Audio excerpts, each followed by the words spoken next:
Hi guys, this is Sam and welcome to Wing Logic, following on from my last grammar video which you can find over here where we talk about verbs with two objects and verb patterns with or without the preposition to.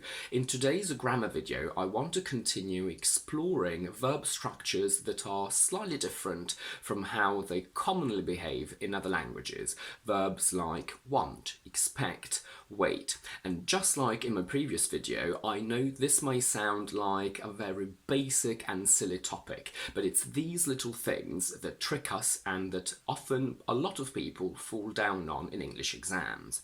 Sometimes we have more than one correct verb pattern, but choosing one over the other may give a completely different meaning. For example, my question to you is, can we say, I want that someone does something, and I want someone to do something, and I want someone doing something? And if so, is there any difference in their meanings? So please don't forget to like this video and subscribe to my channel, and let's get started.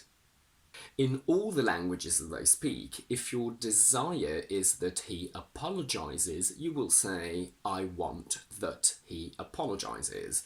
And if you are waiting for an apology from him, you would say, I'm waiting that he apologizes.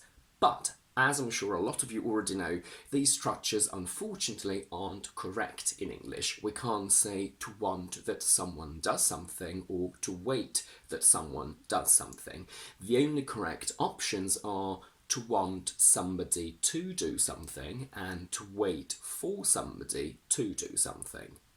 As you know, I see languages as maths and the structures of a dictionary as mathematical equations. I will link here a video on how to interpret dictionaries mathematically. But basically, if you have this structure, we can try and transform it into a mathematical equation where we have constant values that can't be changed and variables that can be changed. So, if you want to give the idea of wanting something, we can't change the verb to want, we need to use it. So that is a constant value, which in an equation would be the same as number 2, for example. Somebody is a variable because you can want my mum, you can want your friend, you can want him, her, them. So you can change the person. So that is basically the same as X.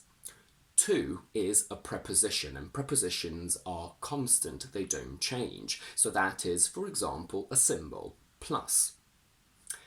Do, in this case, is a variable because you can want your friend to do something, or you can want your friend to play, to sing, to eat. So you can change the verb, and that's our Y. Something is also another variable. You can say that I want my friend to eat a banana, to eat an apple, to eat an orange. So we can change the something. So that's another variable that we can call Z. When we speak, we must replicate this mathematical formula in this exact order.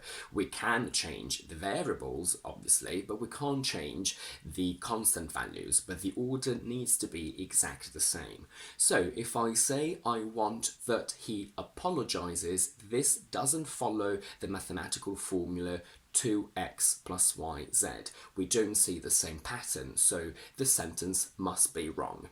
Also, in this specific sentence, we don't have the third variable, something, which is Z, because apologize does not have an object, and that's absolutely fine. That can happen. It's not a mistake.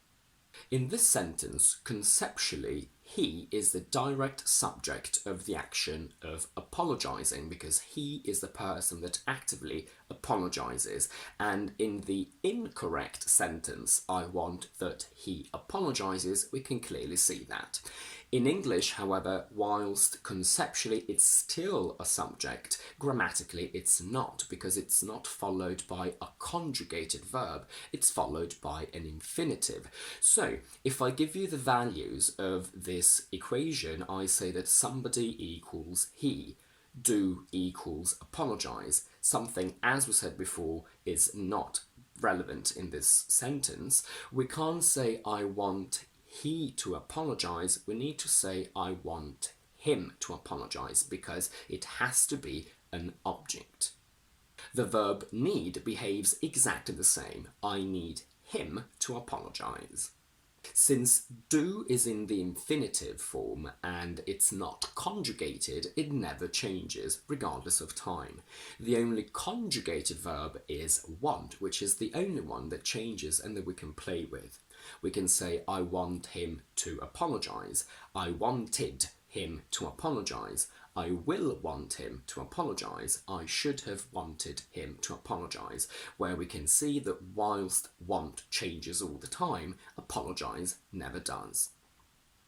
Do, which in this case represents apologise, can be used in the perfect infinitive have done, or in this case have apologised, to mean that the action of doing or apologising needs to happen before something else, and this structure is usually accompanied by words like already and by. I want him to have already apologised to her by the time I get home. This means that I want the apology to happen before I get home. This structure is grammatically correct, but it's not very common. We wouldn't really say that. What we would normally say is I want him to apologise to her before I get home. Now, is there any chance we could ever use want plus ing? The answer is yes, but only in two cases. In an informal style, to want someone doing something expresses frustration. You want to express the fact that this action would cause an issue, and it's basically only ever used in the negative. If I say, keep your voice down, I don't want the neighbours talking about our argument for weeks, that means that if you keep shouting, the neighbours will hear what we're arguing about and then they will gossip about it for weeks, and I don't like that. That would cause me an issue. So I don't want the neighbours talking about it. I don't want you walking alone in the dark tells me that this would make me uncomfortable. It would cause an issue to me, so I will come and pick you up myself. But it's still perfectly acceptable and actually more common to simply say, I don't want the neighbours to talk. I don't want you to walk. The other case where we can use want plus ing is in this sentence. This carpet wants cleaning, and in order to understand why we can do that, we need to take a step back. In the structure need, require or deserve plus doing, this doing equals a passive, which means to be done. This carpet needs cleaning is exactly the same as this carpet needs to be cleaned. This car requires servicing means this car requires to be serviced. You can say this story deserves writing, although it is fairly uncommon, or you can simply say the story deserves to be written. And in informal British English, we can use want plus ing to give exactly the same meaning as need plus ing. So this carpet wants cleaning means this carpet needs cleaning, which means this carpet needs to be cleaned.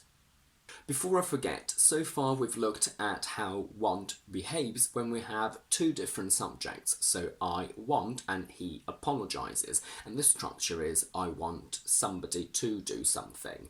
When the subject is the same, so I want and I go, we simply say to want to do something. So I want to go. We can't say I want going or I want go.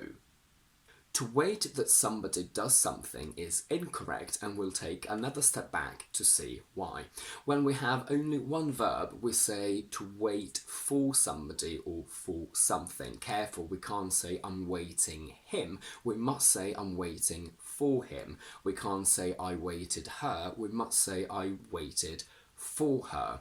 When we have two different verbs with two different subjects, we need to use the formula to wait for somebody to do something, and this somebody, just like in want, is an object. And just like want, we can play with the verb wait, but the to do something never changes because it's in the infinitive. When the subject of the two verbs is the same, so I wait and I hear from them, we simply say to wait to do something. I'm waiting to hear from them. We can't say I'm waiting for hearing, I'm waiting for hear, I'm waiting for to hear. Most verbs like allow, want, persuade, teach, invite, forbid follow this exact structure that we've been learning. We must say I allow them to stay up late. We can't say I allow that they stay up late. There are a couple of verbs, however, that can have both options. I advise them to plead guilty. We can also say I advise that they should plead guilty. Specifically with the verb advise, we would use the verb should as well. And that's it for today. If you like this video, please don't forget to give it a thumbs up and to subscribe to my channel down below. And do let me know in the comments if you'd ever thought about all these very common but different and tricky verb patterns, and if you'd ever thought about their slight differences in meaning.